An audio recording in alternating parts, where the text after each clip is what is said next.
Good afternoon. Good afternoon, everyone. It is Tuesday. It is 4 p.m. ET, and we are so delighted that you have found us here on Crime Time on a Mighty Blaze. I'm your host, Hank Phillippi Ryan, the USA Today bestselling author of 14 novels of suspense, including my newest, The House Guest, which is sort of Gaslight meets Thelma and Louise, which just came out and went into a second printing. Yay. Thank you.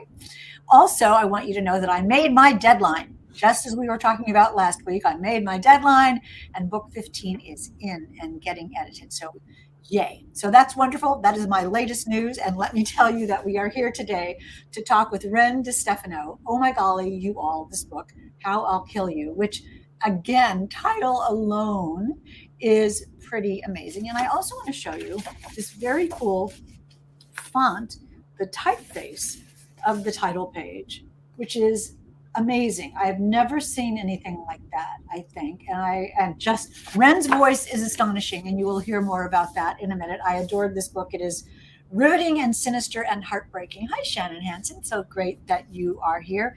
Shannon Hansen says, hi, Ren. And Sherry says, congratulations. Saying that's nice. And Janine is here, and Susan Baldwin Mayfield from Nashville. Sherry Steuben says, love the title, and we will talk about that in a minute. Ask me that later, where that title came from, Sherry. Okay, remind us. We should the title that's getting everybody in trouble on Instagram. I'm here. Oh, so definitely posts and comments. We'll definitely bring that up because we definitely want to hear about that. But let me tell you, as I said, this book has a voice that will not quit. It's darkly humorous. It really is. If you like Samantha Downing, who I adore, this is for fans of hers. Or maybe Samantha Downing is for fans of Ren DeStefano. It could go. It could go either way, but it's wonderful. It's also scary, and it's downright touching. It's really touching and full of humanity and full of heart, and I cannot wait to talk to Ren about it. I'm not the only one who loved it, though, you all. Booklist gave it a starred review, which says, this deceptive thriller, I love that, this deceptive thriller opens as a chilling, dispassionate chronicle of murderous triplets devoted to their chosen craft and each other. But it evolves into a twisted love story as layers of loneliness, self-sacrifice, and competing loyalties surface. That is interesting. When you read that, Ren, first of all, I know you must have stood and cheered. But when you read that, what did you think about that take on the book? You know, it's always really surprising to find out how your book is received. And it's you write it in a vacuum and you hope it's good. And I don't know if this is true for every writer, but for me, I write a lot of drafts of stories that don't really go anywhere. And I don't know when I finally get to a book that's going to be published like this one, I don't know that this is going to be the one at the time. So once I finish the book and it gets published and I get this kind of reception, it's just, you're on another level of joy and excitement. And whether it's a book list or Publishers Weekly or anything like that, or it's just a fan reaching out and saying, I love this so much, it just is really exciting, and it just makes you really feel like you did something good with your energy when you wrote the book. And it also means that somebody gets it. They get what you meant to write.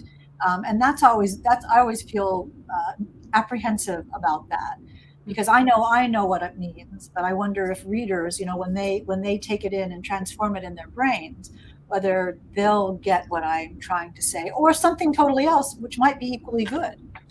Yeah. So I was always, as a kid, just super creative and really liked to write. And in elementary school, I'd get scolded because it would look like I was taking notes, and then I wouldn't have taken notes. I'd be writing a story. Right. And so teachers would say, this is class time, not fun time. And in 5th grade, for the first time in my entire life, the assignment was to write a story. And I was in my element. I had so much fun. And I remember this super clearly for some reason. I was about 11, maybe 5th grade, and it was recess, and my teacher called me over, and I thought I was in trouble. And she said, so the story you wrote, you really like writing, don't you? And she had a lot of feedback, and it was like the first person in my life that encouraged this and didn't say, this is for class time. This is actually something that she recognized that I was enjoying. And that's when I had the little seed in my head that maybe I can write books someday. maybe I won't always get in trouble for daydreaming when I should be doing something else. I love that. Now you're rewarded for daydreaming. That's Yeah. what was the story? Do you remember? I don't, unfortunately. I'm pretty sure it was a Halloween story. I'm pretty sure it was scary. And how did you feel writing it? I just remember it. So I remember the assignment was to write one page because we were in fifth grade, and it was just. I think it was supposed to be. We had just read a book, so now write a story sort of off that idea of the book. And I ended up writing maybe 10 pages front and back. I just had too much fun when I went home with my homework, and I actually thought I would probably be in trouble for writing such a long story. Don't you think, isn't that such a conundrum that kids think they're getting in trouble for everything? You know, Mhm. if it's not the thing that you're supposed to do, but the idea that I think about how joyful your teacher must have been to Mhm. see, look, here is someone with real talent. Here's a kid who can write. Amazing. Yeah, shout out to Miss Nelson. Yeah, shout out to Miss Nelson. I really love that. Go back a little bit. You were saying something earlier about when you're writing novels and you're by yourself and you write beginnings of things that never go anywhere. How do you know? I mean, how did you know that How I'll Kill You was going to work, whatever work means? And how do you know that the other ones were just falling off the edge of a cliff? How do you feel? How do you know that? So I don't know that you ever know. But for me, with this story, I wrote a chapter and I sent it to one friend who is also an author. And she said, I think this is really good. I think this might be the thing you should keep working on. Why don't you just keep working on this and see where it goes?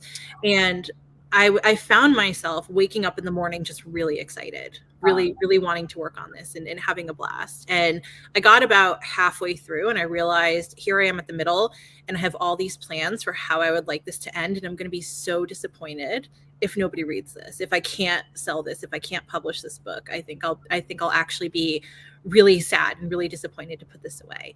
And with a lot of my other stories, I'm having fun and then maybe I hit a wall and I realize all my ideas are falling apart. Maybe this isn't as exciting as it was running in with full momentum, because you run in with full adrenaline and then you kind of peter out, right? Just a little bit. And if I find myself thinking, I could come back to this later, or this isn't, maybe there's a better idea, that's usually when I don't come back to it. That's where an I idea mean, dies. everybody will tell you to write the kind of book you'd like to read. Yeah.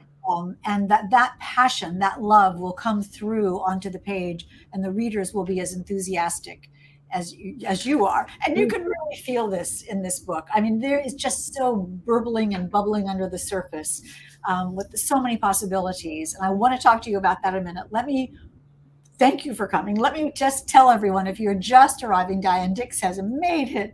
And Melissa says, I used to get in trouble and my punishment was to read at the teacher's desk. Oh, poor thing. I wonder if she really thought, or he really thought, that they were punishing you. I That was my wonder. first detention, was reading books in the library. Go to the library for 30 minutes.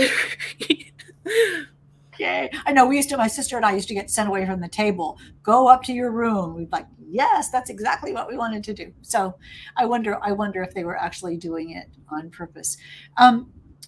So let me tell you all, we are here at Crime Time. Crime Time is part of A Mighty Blaze. A Mighty Blaze was started 3 years ago, I'm thinking 3 years ago, at the beginning of the pandemic, by the marvelous powerhouse team of Caroline Levitt and Jenna Blum, to keep us all discovering new books and discovering new authors and keeping up to date with our favorite authors and maybe making some new favorite authors. And we have been doing that here as well on Crime Time for about 3 years, talking to a whole array of terrific authors, including today Ren DeStefano. And we are giving away, well, not we are, Ren is in Berkeley, is giving away, I'm keeping this one, giving away a copy of How I'll Kill You to one lucky commenter. So leave a question or leave a comment, and we will spin the wheel of fun at the end of the show and choose the lucky, I mean really lucky, winner of How I'll Kill You. So please do that. Let me tell you quickly about Ren DeStefano. She lives in Connecticut, where she was born and raised. When she's not writing thrillers, she's listening to true crime podcasts and crocheting way too many blankets. Is that one I see in the background? Yep. Did you read that one? Yes. Oh, look at those. Beautiful. How long does that take? Oh, weeks. Weeks. And do you do other things while you're crocheting, or are you totally focused? It's true crime podcasts and audiobooks. Yeah. That sounds very I nice. actually I went on Audible, and there's this feature I just discovered. I think I just downloaded the new update of Audible, and it'll tell you your reading time, how much you've used the app. And I was like, ooh, how many hours have I read? It was like 5 months. It actually quantified it in months. Just if you were to take all of your listening time nonstop and just play it. Wow, that is interesting to think. That's Did a you? lot. That's almost half a year. Yeah. Yeah, which is not bad. I mean, I Yeah. think that's nice. And all of the authors out there, thank you for all that wonderful time. A lot of Have time you? driving, a lot of time crocheting, a lot of time on the treadmill. How did you learn to crochet? Do you remember? Oh my goodness. So I learned how to knit in high school, and I had always wanted to learn, but this is when I was in high school, there was no YouTube or internet really. Gotcha. And a friend taught me how to do it. I barely knew what I was doing. And then as I got more comfortable, I wanted to learn how to crochet because I really wanted to learn how to make like those granny squares and how to make little figures and things. And my mother, for my birthday, got me a crochet class, which I retained nothing, did not help me in any way. And then a couple of years later, eventually YouTube came around and all these wonderful creators that teach you, that give you tutorials. It's very, Linda Boyd is saying, very cool. It is very cool. It's very peaceful and it makes your mind work. I remember my grandma Minnie taught me how to crochet and I absolutely loved it, and knit too. And whenever I do that, I think of my grandmother. Yeah. And it's a very nice, thing. Susan Mallory does a lot of those little crochet animals. Mhm. Have you seen hers? They're completely elaborate and quite Yeah. wonderful. Anyway, let's talk about the book. Let's talk about the book. Let's talk about How I'll Kill You. Unless you all want to talk about crochet. Sharon Bishop says, crocheted a lot of baby blankets for baby shower gifts. Sharon Bishop said, I crocheted a ton. Yeah, I think a lot of people who read crochet. It's sort of something you can do. Hand in hand, yeah. Yeah, exactly. So, How I'll Kill You. Tell us a little bit about the book. Okay, so the plot is about a set of identical triplets, and the thought there was two's company, three's the crowd, right? So there's always two that are a little closer than another. So if you have three sisters that are all partners in crime, there's always a chance that maybe two are conspiring against the other, or are they, right? And these three sisters grew up in the foster system, and as a result, they grew up apart from each other. So they would see each other infrequently every couple of years or months, and this really gave them a sense of powerlessness and different perspectives on bitterness and having their control taken away. So as young adults, they formed a pact that they would not let anybody else separate them or break their hearts ever again. And it became a murder pact. So what they do is they take turns meeting a romantic partner, making that person fall in love with them, and then killing them. And your first instinct is to sort of laugh because that's hilarious. Mhm. On the other hand, it's to cry because that's really sad. I mean, it points up so beautifully the feeling of how that bitterness, as you put it so gorgeously, can grow and fester, and the need for control, to do anything that you can do when the world seems to have taken away your control, to do anything that you can to take that back. Why was that fascinating to you? When I thought about three sisters going on a venture to commit murder, I wanted to really think about what their motivation would be. Mhm. And I just thought it would be, what felt the most authentic is if they had three different upbringings, three different perspectives. And although there are three sisters, it's only told from the perspective of one sister who goes by Jade, sometimes, not her real name, but she goes by Jade. And she is the only sister who had the benefit of a foster family that was somewhat nuclear. So she had a foster mother and foster siblings who really cared about her and wanted her to thrive in life. And then she would look over and she would be in this nice house in this nice family, and her two sisters were really suffering and being kicked around and just not having a great life. And even now as an adult, she feels this sense of, I have to make things right. I have to protect them. I have to make it up to them that I had so much when they didn't. It's interesting that you said earlier, you said, when I had the idea of three sisters going on a murderous adventure. Let's just stop right there for a second. Was that the beginning of this? Yeah. So I thought about twins, But well, I thought about siblings initially. It came from just watching a lot of true crime and realizing that so many serial killers or murderers that we see on the news, they mostly go solo. Not always, but mostly. And when they don't, when it's a pair, it's often romantic, and maybe it's that one was kind of pulled into it by the other. Doesn't Or the necessarily. Bonnie and Clyde sort of thing. Yeah. And so I really wanted to go for what would make people have that bond with each other, what would make them be willing to do this for each other and trust each other. And then when I thought of twins, I thought, well, or even just two siblings, they might be so bonded to each other that things would never go awry, that they would just keep doing this forever until they're 90. And I thought if I threw a third one in there, that would really stir the pot a little bit, and let's see what happens.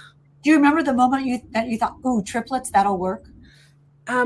Yeah, I was watching some true crime, which is pretty much what I do in my downtime. And I was flipping through a lot of documentaries, and one was called When Siblings Kill, but it was actually a sibling killing a sibling. So it wasn't, but I had initially clicked on it because I thought it was siblings that got together and killed people. And I thought, how have I never heard of this? That would make major headlines, that there's siblings going on a killing spree. And that was where the idea began. And then somewhere after that, just somewhere that same day while I was ruminating, I think three would make the most sense. And I love the triangle element of it, because no matter what you do, it's always two against one, even though the triangle turns and the allegiances may change. Mm-hmm. It's so marvelous for a writer to have that conflict of the others not knowing how the others are aligning against them, or if they are. Yeah, that's a big part of why I wanted one perspective as opposed to, because I thought about having three, but I didn't want us to fully be in the head of the other two sisters. And the sister that I picked, who goes by Jade, she's the most observant, and she's also the most practical and the most organized, and I think the most calm. And she sees her sisters maybe more clearly than they see themselves. And if I were to go from the perspective of, let's just say, Moody, who's one of the sisters, very impulsive, very unpredictable, kind of a firecracker personality, it would be I think her perspective would be very angry and emotionally charged. And we would probably see some events coming that we don't want to see coming before the end. But since you're writing from not her real name, Jade's point of view, you needed to know as an author, from the higher plane, as the author, what the other characters were thinking. Mm-hmm. Or did you? I did. I did feel like I did, especially just in how they interacted with Jade, because although they're identical triplets, they treat her like she's the baby of the family, and they underestimate her a lot. And they underestimate her, but at the same time, they know that she's the only one of the three that still has a shot at potentially breaking free of this life, because her hands are still technically clean. This is going to be her first kill. She has not done it yet. And that the tension of that, which starts from moment one, the tension of that is so strong. One of the things I thought was so powerful about this book, many things, is this sort of, I don't want to say, is an examination, a thoughtful examination of the effects potentially of the foster care system. Mm-hmm. Something that's supposed to be really good and helpful and loving, but we all know doesn't work all the time and can sometimes be incredibly destructive to everyone involved. What led you to foster care as a motivation? So I think it might, again, go back to when I was in elementary school, and I read a book called The Great Gilly Hopkins, which was the first book I'd ever read about the foster system. I think it did go on to be a movie in the past 10 or 20 years or so with Kathy Bates, if I'm remembering. But at the time, I remember I was supposed to read a chapter of the book, and I spent my whole night reading the entire book. I could not put it down. And it was about a young girl who seems very just insubordinate, seems a little bit rude. She's very judgmental. She's just had a really rough go. And then as the story goes on, you just realize she's just had so many trials, and she just wants her mother. She just wants her family. She just wants to belong.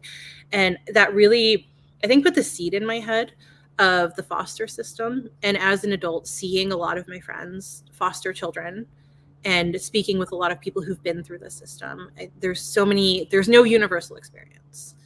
And it just really seemed to play into how these characters interacted with each other. And the idea that there's no universal experience is so fascinating, because if you get a bad card, if you draw a bad hand in the foster system, it can be so destructive. And if you get, I mean, it's lucky essentially. And if it all works, then it's marvelous. And Jade, I keep calling her Jade, Jade has a level of heart that the other ones, that in the other sisters, it has been damaged. Talk a little bit about her heart and her propensity, her ability to love or not, and how she feels about what family means, because I think family is such a theme in this. Mm-hmm. Well, one of my favorite scenes is towards the end, and one of the sisters says to Jade, you need to stop cleaning our messes. You need to stop doing all these things for us. And, I essentially admits to being not a good person. She kind of calls herself a bad person. And Jade's response is, no, you're good too. And she's thinking about all of the things that her sisters have done for her, and she's seeing them as children. She's remembering who they were and all the things that have happened to them, all the things that have shaped them. And she's saying, you're good too. And that sister says to her, maybe once, but not anymore. And that was one of the scenes that just sort of surprised me when that dialogue came out, because I knew I wanted them to have a conversation at this stage in the book, but I didn't know that would be their different perspectives. And so for Jade, she has this, her sisters would call it a weakness, and so she would call it a weakness, that she does fall in love with people, not necessarily romantically, but when she's in her foster home, she loves her foster mother. She has a really close relationship to her foster brother, and this carries on from their childhood into their teen years. And she starts to become very protective of the friends or the people that she makes, because she knows that her two sisters, as she would put it, they love her too much. They're too selfish with her. They're very needy of her. And she knows that they bring bad things. She understands. She loves them, and she understands that bad things will happen to anyone that she tries to invite into her life because of their jealousy.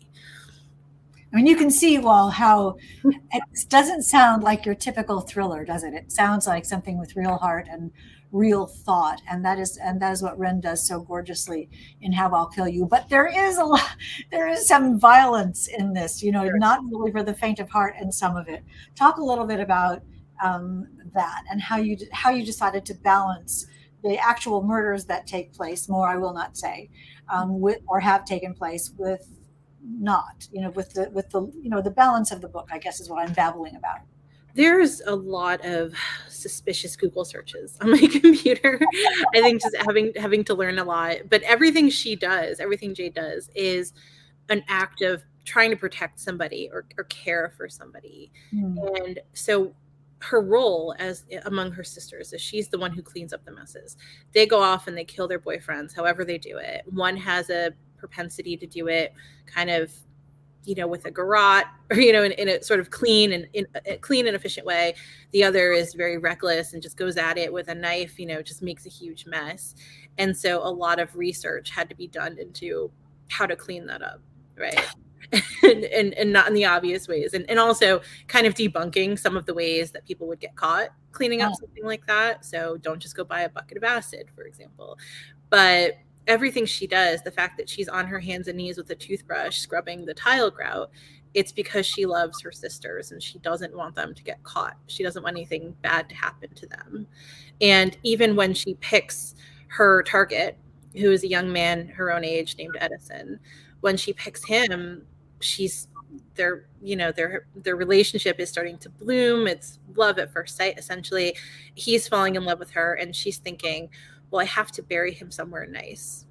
I have to give him someplace scenic, so everything she does is sort of romanticized.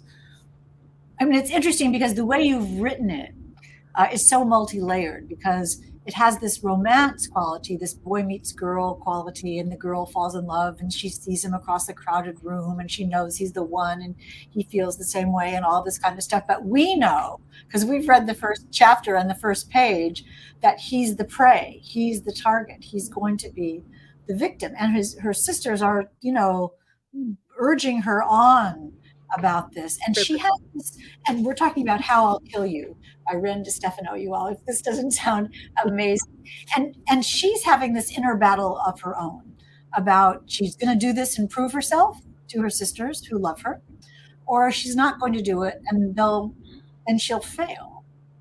And it won't end well because they won't accept that. She knows too much about what they've done. So it almost doesn't matter what she decides because the same thing will happen in the end. And how is she going to deal with that? Mm-hmm. You all, How I'll Kill You. I love the title. Let's talk about that, Ren. How did you come up with the title?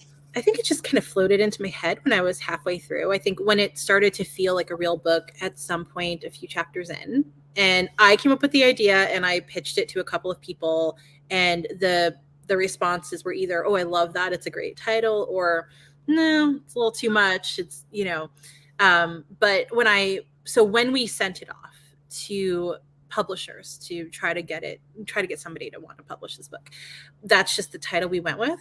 And I was thinking, okay, well, if it changes, it changes. Sounds good to me. I was almost expecting that conversation because that happens in young adult all the time with some of my children's books where I have a title, I either love it or I just put it there to put a title there, but it, like 99% of the time it changes.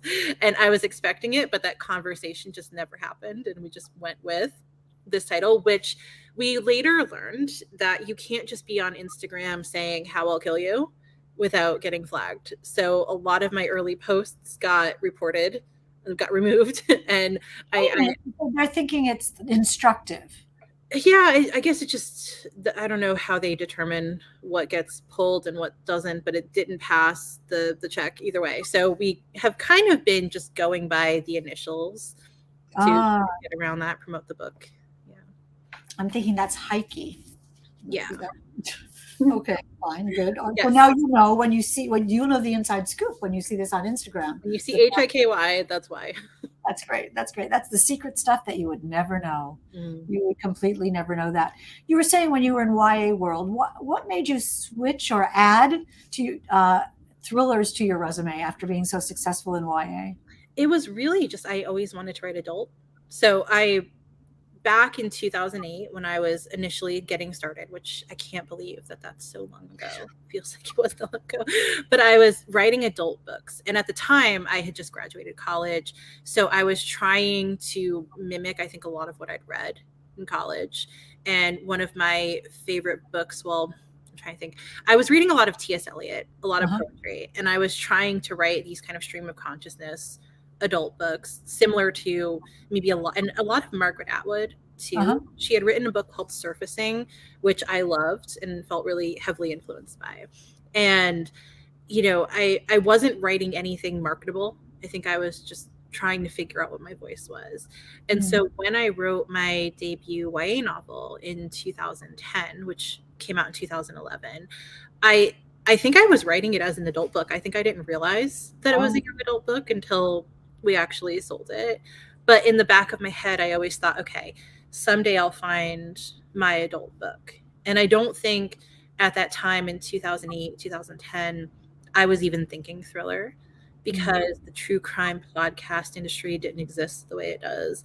And I think my interests were so different back then. And it took, years of reading so many great thrillers and consuming so much true crime and finding interest in that genre to start to realize, okay, I want to write thrillers.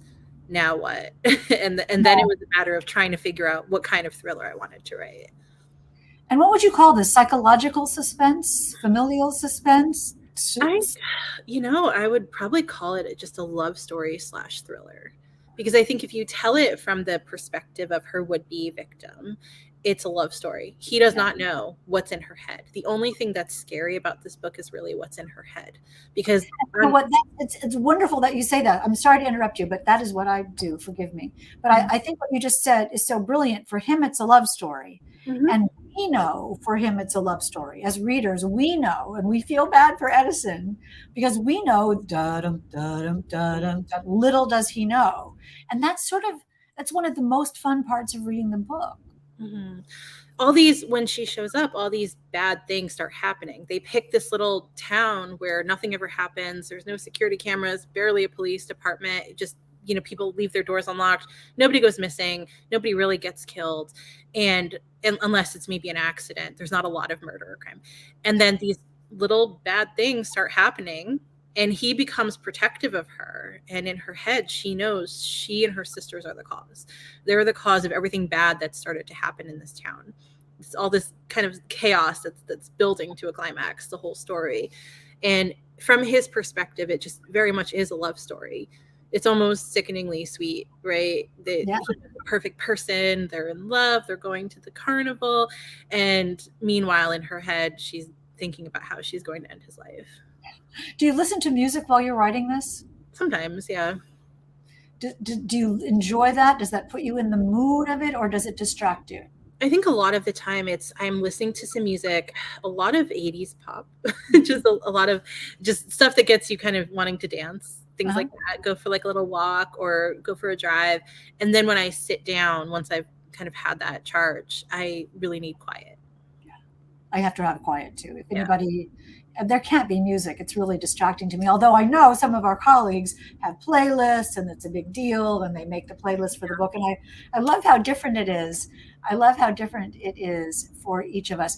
We'll go to some questions, and I'll ask one more question, and then we'll go to all of your questions. So we can take a look, Karen, in the back room to see who we have asking questions. So many people here today. It's really quite wonderful. So when you saw this, your first thriller, what did you think? What did you think about the reaction? What did you think when you saw it? What did you think about the fabulous cover?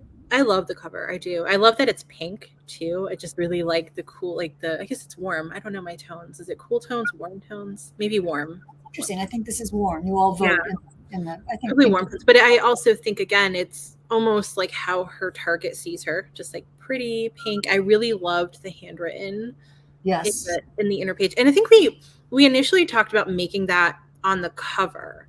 And we tried really hard to incorporate it, but it just wasn't fitting with any of the designs that they had. So it's not strong. It's just sinister when it's inside. And it's so surprising when you see it inside. As I said at the beginning of the show, really striking and really quite different. So are you working on, not to push you, because I know we're celebrating How I'll Kill You, but are you working on another thriller? A little. And I think it'll be pretty different from this one. Yes, but I mean, I often don't ask authors about what they're working on next, because I'm like, we're celebrating this one. I worked on this for so long. Let's celebrate.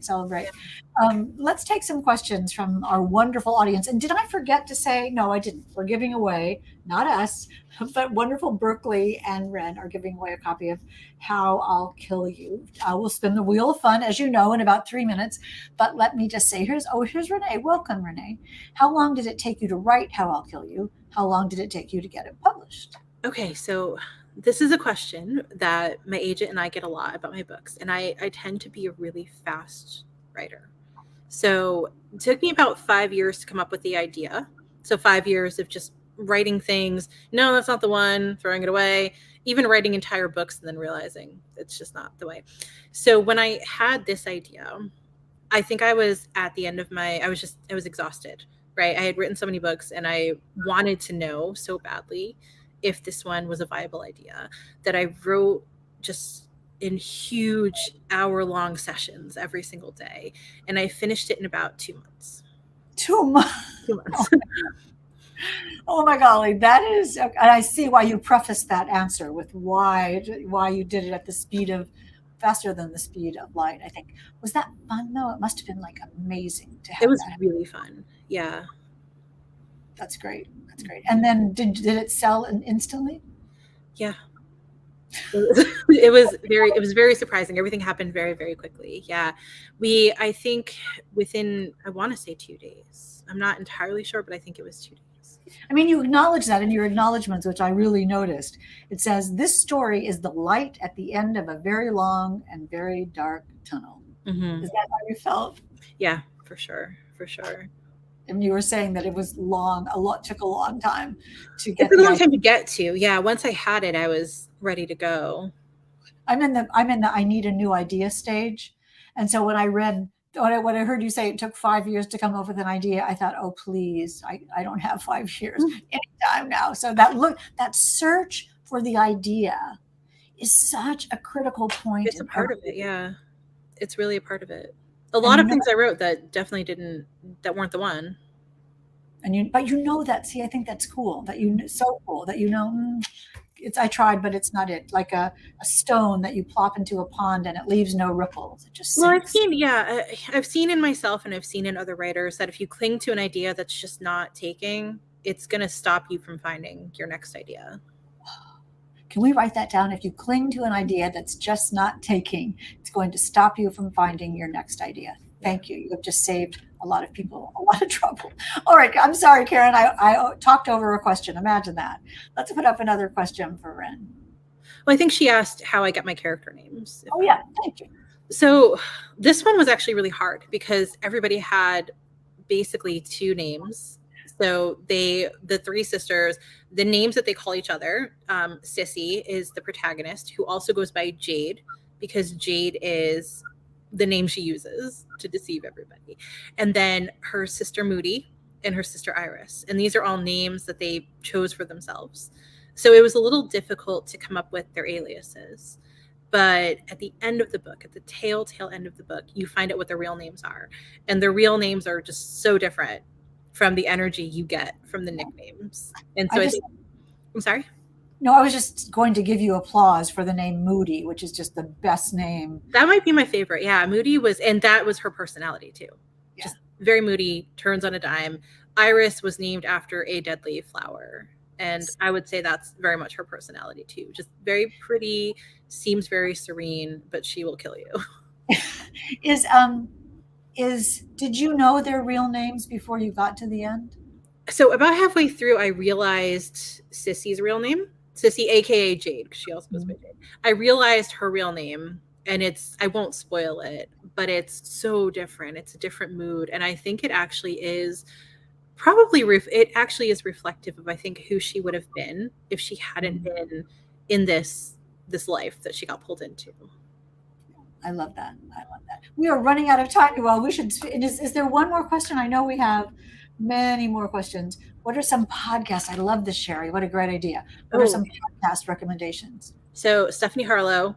I recommend her in every single interview I give. I don't know her. We're not affiliated, but I'm a huge fan. So tell her I sent you. Yes. Stephanie Harlow, she's a great podcaster. She does true crime, and she does old cases, cold cases, new cases. Sometimes she speaks with a retired cop too, so you get a lot of perspectives. So she's definitely my favorite. I also just really love Bailey Sarian, who is another YouTuber. She does she does a lot of things. She does a lot of true crime, and then she also does mysterious old kind of gothic creepy cases too. So I definitely recommend how did you get hooked on true crime? Did you listen to one and then thought, I want more? I really think that's just my personality, because when I was little, I was really into unsolved mysteries. I was really into unsolved mysteries, and as I got older, it became any kind of Dateline 2020, whatever I could get. And I always found it just so spooky that this could really happen in the planet that we're sharing with all these strangers.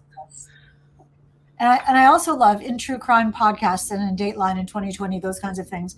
So much of the presentation has to do with production, with the withholding of information, with the presenting of information, with the twists and the surprises and all those kinds of things is very organized. It comes out feeling very seamless, but it isn't. I've been a television reporter for 43 years, and this is what I did, is take, crimes and make them into movies that were true. So that rhythm of storytelling is so important in true crime. Well, that's what I think makes podcasts so different too, because they all have their own take. There's no producer like there is in Hollywood, right? So when you watch Dateline in 2020, they tend to follow a production value. But when you find a podcast, some of them will really spend a lot of time on the victims. They'll interview the victims' family members, things like that. So it's really interesting to see all the different ways to tell these stories. And so instructive to a writer, isn't it? Probably. and fun anyway.